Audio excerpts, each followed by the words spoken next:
Boa noite, mais um Promessas de Esperança começando aqui na sua TV Viva a Promessa. Graça e paz para você, para toda a sua família, para toda a sua casa. Que você seja abençoado onde quer que você esteja, em casa, no trabalho, no carro e a hora que for. Para você que assiste na madrugada, amanhã cedo, amanhã à tarde, no final de semana, que a graça de Deus te alcance onde quer que você esteja. Amém? Não esquece, compartilhe esse link agora, chama mais pessoas para entrarem nessa transmissão. Deixa o seu like, deixa o seu comentário, se inscreve no nosso canal, ativa o sininho para você ajudar aqui todo o conteúdo, todo o crescimento e visibilidade da TV Viva a Promessa, para que a gente espalhe a semente, a boa semente do Evangelho. Amém? Bom, hoje a gente vai tentar responder uma pergunta aqui nessa reflexão. Por que pesa a mão do Senhor? Fica aí com a nossa vinheta, na sequência a gente volta para refletirmos juntos na Palavra de Deus.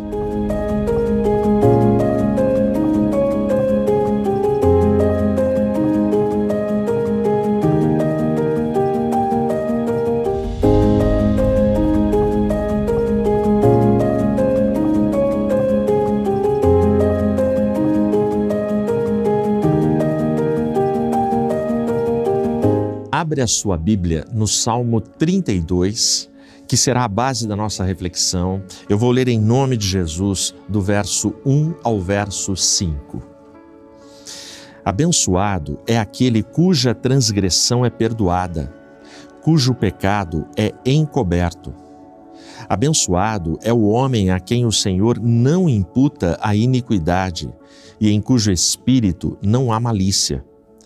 Quando eu mantive silêncio, meus ossos envelheceram por meio do meu bramido por todo o dia. Pois dia e noite tua mão foi pesada sobre mim. Meu orvalho é transformado em seca de verão. Eu reconheço o meu pecado diante de ti, e a minha iniquidade eu não escondi.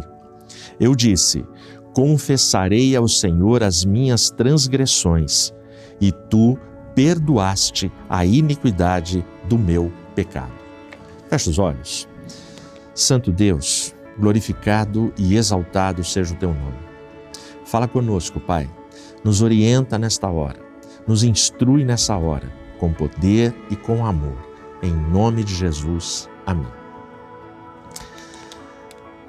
Tem um momento na vida que a gente precisa começar a fazer e não apenas a entender as coisas teoricamente. Vou te dar um exemplo. A gente nasce, a gente vive a nossa primeira infância, a gente entra na nossa adolescência, pré-adolescência, juventude, e passam-se aí muitos anos. E a gente segue uma rotina de observar o pai, a mãe, ao volante do carro. E a gente anda com eles quase que todo dia, ou semanalmente, ou uma vez por mês, mas a maioria que está me ouvindo já viveu essa experiência, onde você é passageiro e você anda todo dia, você é levado para alguns lugares, você vai junto à igreja, para a escola, para o trabalho, você pega carona e você vê o motorista dirigindo. Você sabe que tem um câmbio para passar as marchas, você sabe que tem pedais ali que os pés têm que trabalhar, você sabe que tem retrovisor, você sabe que tem farol, que tem seta, você sabe disso intuitivamente. Mas isso, por enquanto, é teoria. Uma coisa bem diferente é quando chega a sua vez. Aí você tem que aprender a dirigir. Aí você vai ter algumas aulas, ou com alguém da família, ou você vai para uma autoescola, mas você vai precisar passar por esse processo de aprender. Até que chega o primeiro dia. Chega o primeiro dia quando você vai dirigir. Possivelmente tenha alguém mais experiente do seu lado devido ao medo, à insegurança que você vai ter nesta primeira vez. Mas também chegará o primeiro dia quando você vai se ver sozinho diante do volante. Você vai ter que dirigir o carro. E é muito interessante que nos primeiros dias, no início, praticamente de todas as direções, sejam elas de homens ou de mulheres, de jovens ou de velhos, mas quando se inicia o processo de ser motorista, dá uma confusão, porque você tem que olhar o trânsito, você tem que olhar no retrovisor daqui, no retrovisor de lá, aqui em cima, você tem que acelerar, frear, embreagem, passar marcha, dar seta, se preocupar com o carro do lado, do outro lado, atrás, à frente, olhar para ver se a velocidade não está acima do limite permitido, prestar atenção em pedestres, em possíveis falhas que aconteçam, ouvir se o motor do carro está funcionando direito, calcular a distância para frear o carro e não bater. Isso tudo dá uma confusão na cabeça. E aí você vai tentando fazer tudo mecanicamente e fica tudo durinho. É muito comum nesse início que o carro morra com frequência. Você vai sair e morre porque você ainda não aprendeu o tempo de passar a marcha. Você não sabe o tempo das marchas. Por que isso? Porque é muito diferente fazer em relação a apenas ver teoricamente como as coisas funcionam. Quando você é aquele que tem que fazer, tudo muda. Tudo muda. Por isso nós crescemos ouvindo dos nossos pais: quando você for pai, quando você for mãe, aí você vai entender. Por quê? Porque teoria é uma coisa, prática é bem diferente. Na prática é onde nós de fato vamos aprender, vamos sofrer, vamos ter que corrigir rotas. É na prática, não é na teoria. A teoria tudo é fácil, tudo acontece conforme está no livro. Na prática, a história é outra e cada um vai escrever a sua história. Por que eu começo com essa explicação sobre a direção ao volante? Porque Davi, quando escreve este salmo, ele escreve do alto da sabedoria e da experiência de quem viveu o que escreveu. Davi não é um teórico. Davi não é um cara que aqui está teorizando a respeito de coisas que ele não viveu. Davi está escrevendo aquilo que ele viveu na sua alma, daquilo que ele viveu na sua história, daquilo que ele teve que enfrentar. Por isso, se você está com a sua Bíblia aberta aí, e se você prestar atenção em cima do versículo 1, aparece uma palavrinha, pelo menos na maioria das traduções, elas nos dão esta palavrinha. É a palavra masquil. Alguns salmos na Bíblia têm em cima a palavra masquil. Na minha aqui, eu estou com a King James, aparece masquil de Davi. E o que significa masquil? Significa ensino, instrução. Não é ensino e instrução como, por exemplo, um professor dá em sala de aula. Porque muitas vezes um professor, ele está ensinando aquilo que ele leu e aprendeu em livros, teoria. Nem tudo que um professor está ensinando em sala de aula é prática da vida dele. É uma matéria que ele gosta, que ele tem vocação, que ele tem facilidade, que ele tem uma boa didática, então ele está ensinando. Ótimo, tem o seu valor, é profundo, é fundamental e todos nós precisamos. Mas masquil, o ensino e a instrução que vem da palavra masquil tem a ver com quem viveu aquela experiência. É daí que vem a palavra masquilim. Ou seja, o que era um masquilim? Um masquilim é um sábio que ensina outros a serem sábios, porque ele ensina com a sua sabedoria de vida, com a sabedoria da escola da vida, com a sabedoria que ele aprendeu.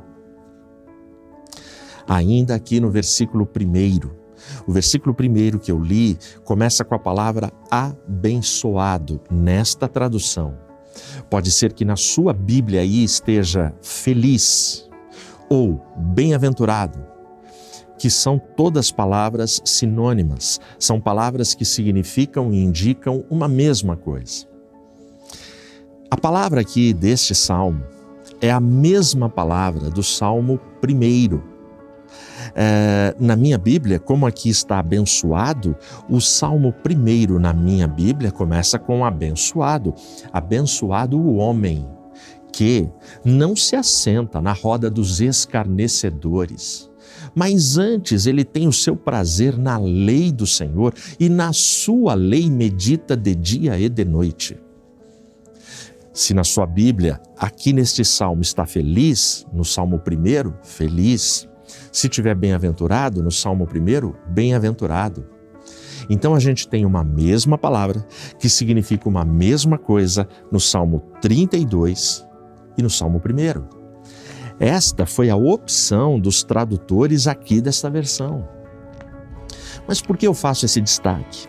Porque lá no Salmo 1, o bem-aventurado, o feliz, o abençoado, ele o é porque ele é fiel, porque ele obedece, porque ele segue nos caminhos do Senhor.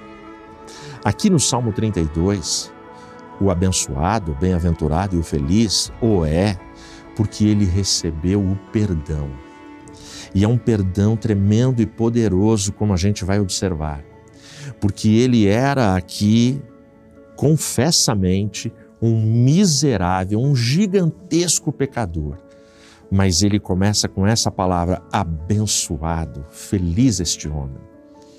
Por que a comparação ela é importante para a gente?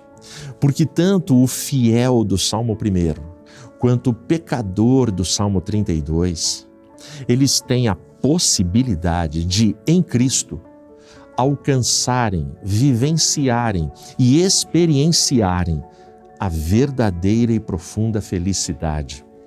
A felicidade bíblica não é um produto exclusivo para aqueles que se autodenominam santos e melhores do que os outros. Não.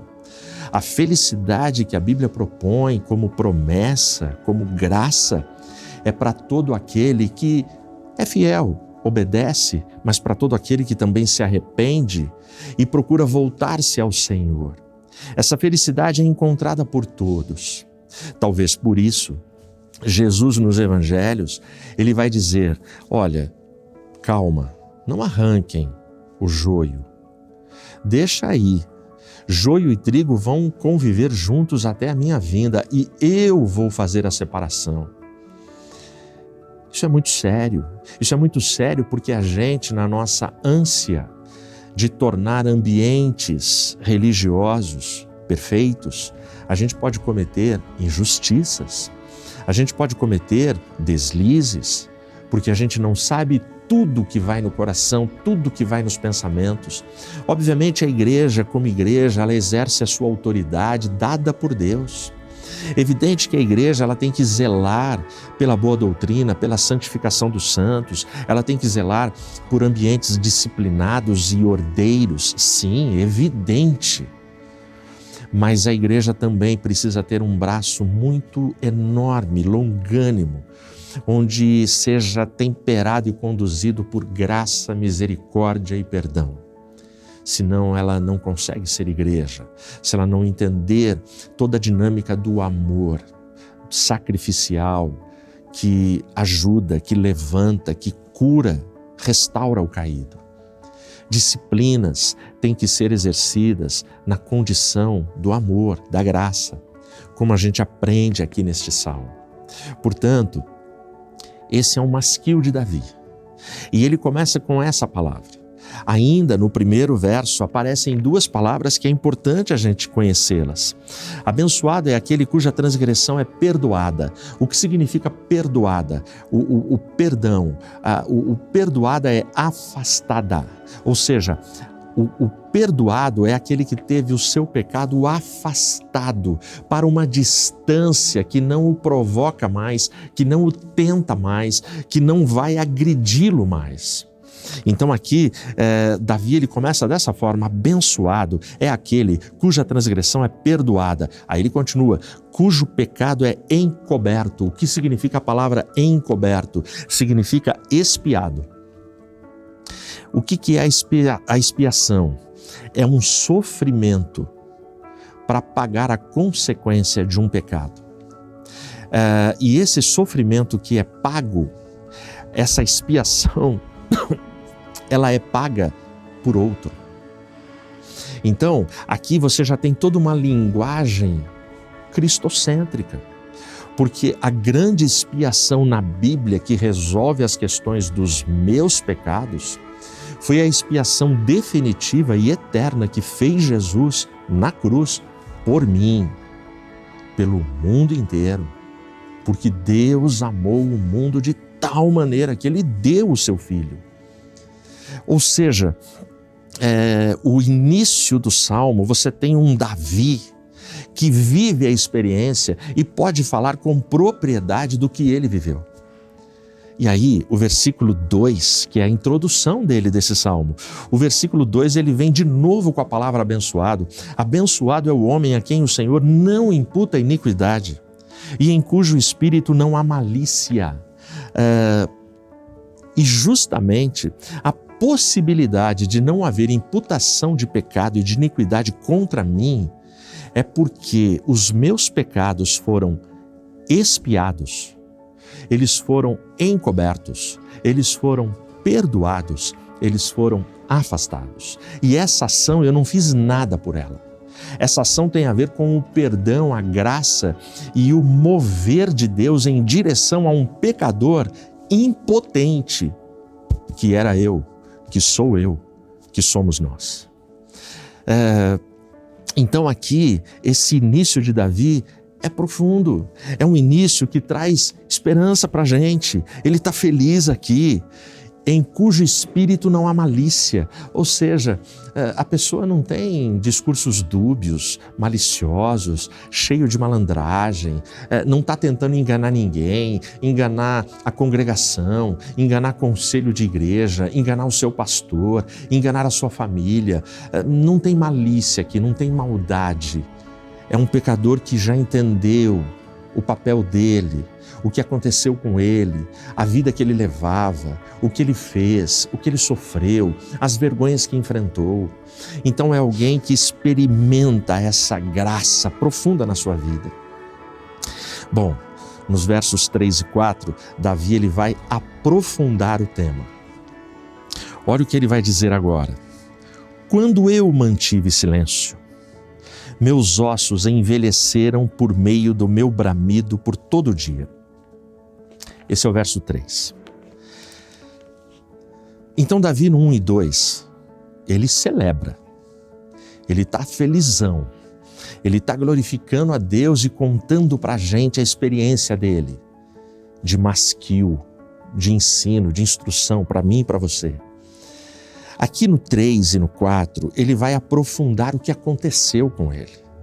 E ele começa dizendo, quando eu silenciei os meus pecados, os meus ossos envelheceram dentro de mim. Então Davi está falando que teve um período da vida dele que ele silenciou o erro e o pecado. Que período é esse? É justamente o pecado escandaloso que está registrado nas páginas da Bíblia, onde Davi adultera quando ele se deita com Batseba e quando Davi mentoria, quando ele calcula, quando ele planeja, quando ele é o mentor do assassinato da morte de Urias, marido de Batseba. Porque Davi precisava resolver as questões dele, ele precisava ocultar o pecado dele perante a nação. Por quanto tempo Davi fez isso? 1 ano. Davi silenciou por 1 ano, mas observe o que ele declara. O que ele declara aqui no verso 3, quando eu mantive o silêncio, meus ossos envelheceram por meio do meu bramido todo o dia. Imagina o que é 365 dias do ano, todo dia, ou seja, 24 horas. Davi está sentindo seus ossos envelhecerem. Algumas traduções trazem a palavra apodreceram. Os meus ossos você não vê, eles estão aqui. Os meus ossos estão aqui no meu rosto, mas você não vê. Então Davi está dizendo que no seu interior, onde ninguém vê, ele silenciou publicamente o seu pecado. Porém, internamente, durante um ano, 24 horas por dia, os seus pecados gritavam contra ele. Ou seja, ele silenciou socialmente, mas internamente a sua consciência não parou de acusar. E aí Davi ele usa um recurso gramatical que coloca dois opostos para a gente entender isso. Eu mantive silêncio, ninguém fala nada, ninguém sabe nada, mas no meu interior um bramido, ele usa a palavra bramido. Bramido é barulho, bramido é onda, bramido é ventania, é vendaval, é tempestade. Bramido assusta. Bramido são ondas e forças de águas que são capazes de virar uma embarcação. Bramido não é uma chuvinha, uma garoa. Então Davi ele coloca dois opostos exagerados para confessar, para falar da condição dele. Eu me calei, eu me silenciei, mas a minha consciência não parou de gritar. É disso que ele está falando. Bom, aí a gente chega no versículo 4. Olha o versículo 4. Pois dia e noite tua mão foi pesada sobre mim. Meu orvalho é transformado em seca de verão. Aqui a gente encontra exatamente o tema e a resposta para a nossa reflexão. Por que pesa a mão do Senhor? Então Davi está dizendo que como ele silenciou e a consciência não parava de gritar, a mão do Senhor dia e noite pesava sobre ele. E ele vai dizer que o orvalho na vida dele secou como no verão. Imagina o que é uma plantação, imagina o que é uma relva, uma floresta, uma montanha que não recebe toda noite o orvalho. Acaba a vida, seca as folhas, seca os galhos, as árvores, acaba a beleza do lugar. Então Davi está falando que a vida dele, com o pecado oculto, viveu uma grande seca, acabou a poesia, acabou a beleza, acabaram as cores, tudo acabou. Ou seja, ele sente essa falta de vida, ele sente essa secura, ele sente essa sede intensa da sua alma, exatamente na figura da mão do Senhor pesando sobre ele, por causa dos pecados que ele decidiu esconder, que não foram poucos, que foram escandalosos, que foram gigantescos. É por isso que pesa a mão do Senhor na vida de Davi e na vida de qualquer um dos seus adoradores e dos filhos de Deus. Bom, aí a gente caminha, e aí Davi agora, se ele mostrou profundidade no verso 5, ele vai compartilhar com a gente o caminho da restauração. Olha o que ele vai dizer: eu reconheço o meu pecado diante de ti, e a minha iniquidade eu não escondi. Eu disse, confessarei ao Senhor as minhas transgressões, e tu perdoaste a iniquidade do meu pecado. Aleluia. Aqui eu quero destacar uma palavra. É uma palavra do verso 5, que é o caminho da restauração. É quando Davi fala, eu confessarei. É uma decisão que ele toma. Ok, essa decisão ela foi difícil, ela foi amadurecida durante um ano. Ok, essa decisão ela vem da dor que a sua consciência não parava de gritar, acusando o próprio Davi dos pecados que ele tinha cometido. Ok, essa decisão de confessar vem de sentir o peso sufocante que esmagava, que o pressionava da mão do Senhor sobre ele. Ok, Davi decide confessar depois que o profeta Natã bate na porta do palácio e aponta o dedo para ele, falando para ele, você disseste bem, respondeste bem sobre as ovelhinhas aí que eu te perguntei. Você é este homem que pega a ovelhinha de um pobre, que pega a ovelhinha de quem não tem um grande plantel de ovelhas. Você é este homem, você que está escondendo o seu pecado nesse ano todo. Mas não importa. Tem muita gente que passa pelo processo do escândalo, passa pelo processo da descoberta, passa pelo processo da revelação, passa pelo processo do tempo, passa pelo processo do grito na consciência e não se arrepende, não admite que errou, não quer saber de voltar para os caminhos do Senhor. Então Davi aqui, humilhado e envergonhado, ele declara no verso 5, eu confessarei, eu não vou esconder nada, eu não vou ocultar nenhuma das minhas transgressões, nenhum dos meus pecados, eu confessarei. Por que é que eu destaco essa palavra? Porque essa palavra, confissão, dentre os seus muitos significados, tem um que tem tudo a ver com esse texto. Confissão significa dizer a mesma coisa. Por que esse significado é importante nesse contexto e na minha vida e na sua vida? Porque eu e você precisamos, quando nós vamos nos confessar, quando a gente se arrepende, nomear o pecado como Deus nomeia. Eu preciso confessar a mesma coisa que Deus denuncia. Não dá para eu chamar o meu pecado de pornografia digital com o seguinte nome. Ah, Deus, me desculpa, eu cometi um deslize na informática. Não é isso, não é isso. Pornografia tem que ser chamado de pornografia. O pecado tem nome. E a gente vive numa sociedade que está aliviando a consciência dos seus cidadãos, mudando o nome de coisas que estão definidas claramente na palavra. Então o pecado por essa geração já não é tratado e chamado como pecado.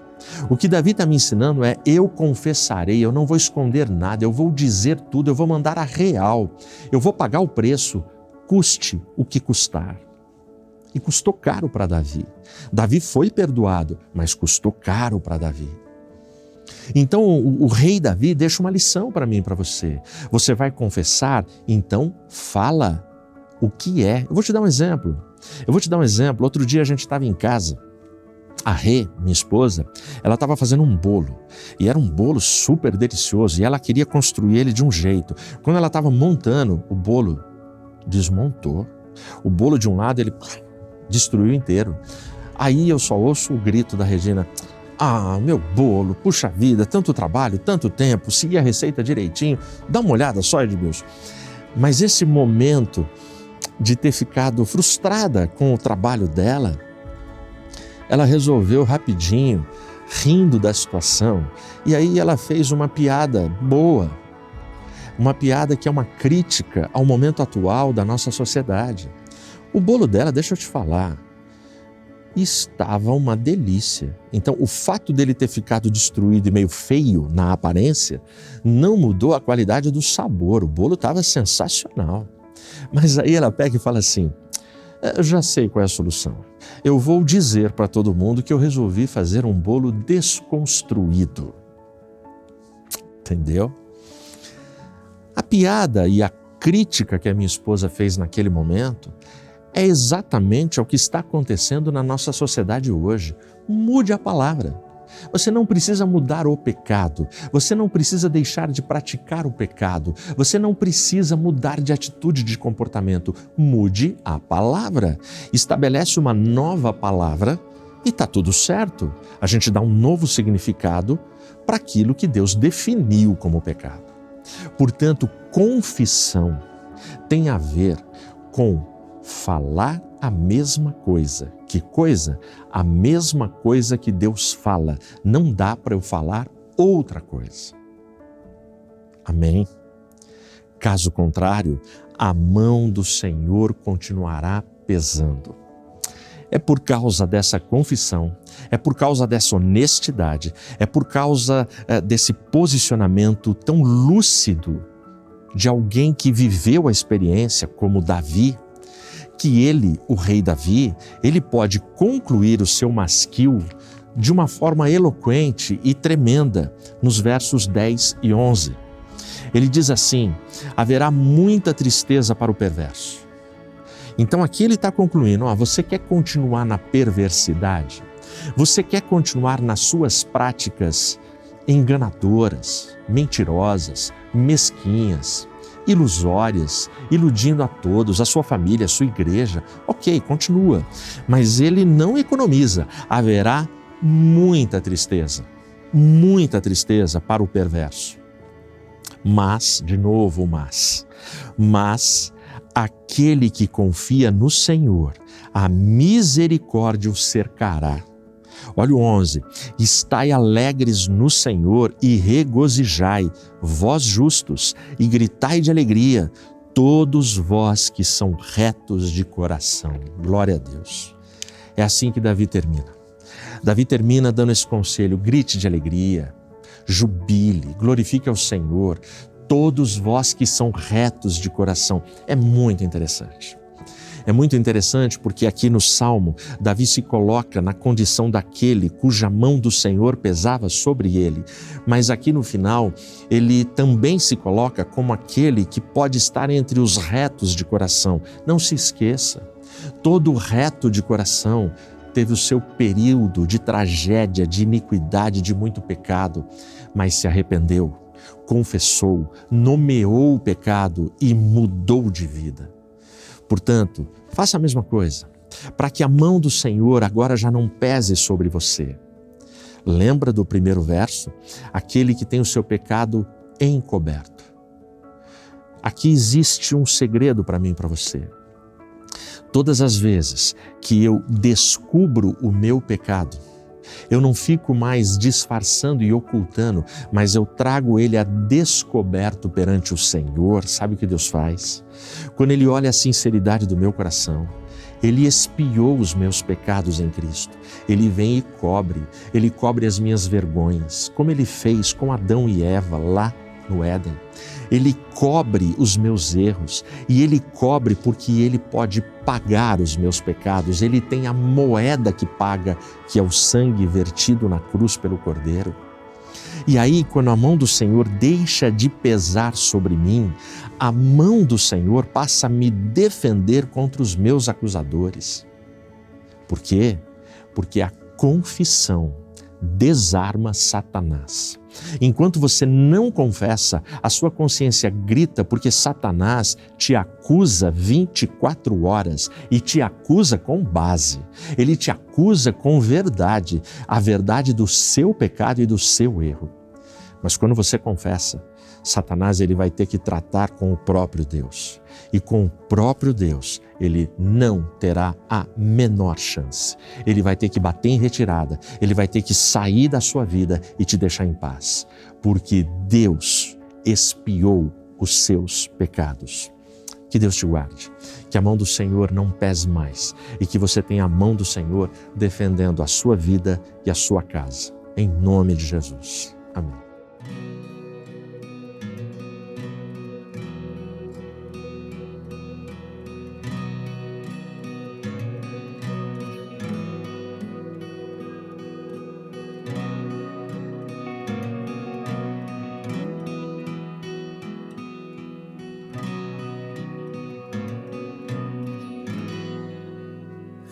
Andando aqui, sofrendo pelo meu pecar,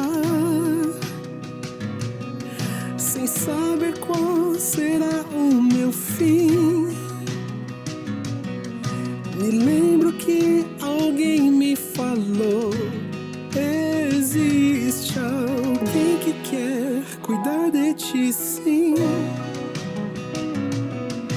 Estava a ponto de desistir, e então senti teu amor sobre mim,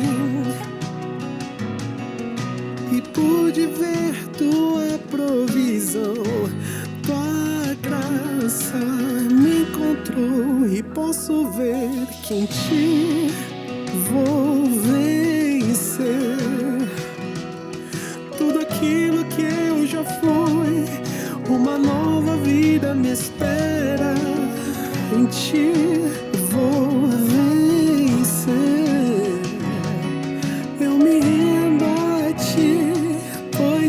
ti posso viver.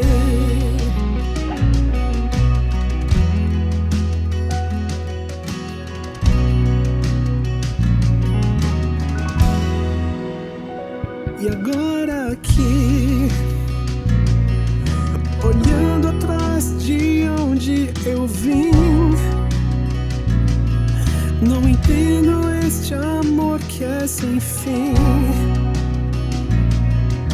Me trouxe paz, perdão e razão, que me faz viver por ti. E agora eu sei que em ti vou vencer. Tudo aquilo que eu já fui, uma nova vida me espera. Eu vou vencer. Eu me rendo a ti, pois sei que em ti posso viver. Eu vou vencer. Tudo aquilo que eu já fui, uma nova vida me espera. Eu vou vencer. Eu me rendo a ti, pois sei que em ti posso viver.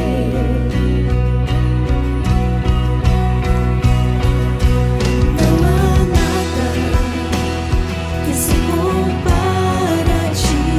Tu faz milagres com o teu poder impossível. Sei que vais fazer, e eu me rendo a ti, pois eu em ti posso viver. Não há nada que se compare a ti. Tu faz milagres com o teu poder, o impossível. Sei que vais fazer, e eu me rendo a ti, pois em ti posso viver. Não há nada que se compare a ti. Tu faz milagres com o teu poder, o impossível tu podes fazer. Eu me rendo a ti,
Glória a Deus por mais esse momento, por mais essa palavra, por esse momento de promessas de esperança, pelo louvor que a gente acabou de ouvir. Glória a Deus por saber que a gente pode andar em novidade de vida, que a gente pode andar com o coração leve, que a mão do Senhor que pesa ou pesava sobre nós é a mesma mão que agora nos protege, nos carrega, nos dirige, nos ampara e nos defende.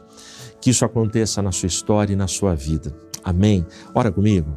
Senhor, obrigado por esse tempo. Obrigado, Senhor, pela tua boa mão. Obrigado, Senhor, pela tua palavra. Obrigado, Senhor, pelos teus mandamentos. Obrigado, Senhor, por possibilitar que pecadores como eu, nós possamos entrar para o grupo daqueles que são chamados de retos de coração, como Davi o foi mesmo depois de seus graves pecados, por ter alcançado em ti o perdão, a graça e uma nova direção, um novo tempo para a sua vida. Ajuda-nos, Senhor, de igual forma, abençoa e protege a tua igreja, dá-nos o teu amparo, a tua graça e a tua proteção. Em nome de Jesus eu oro. Amém. Amém. Deus te abençoe, Deus te guarde e até na semana que vem no Promessas de Esperança.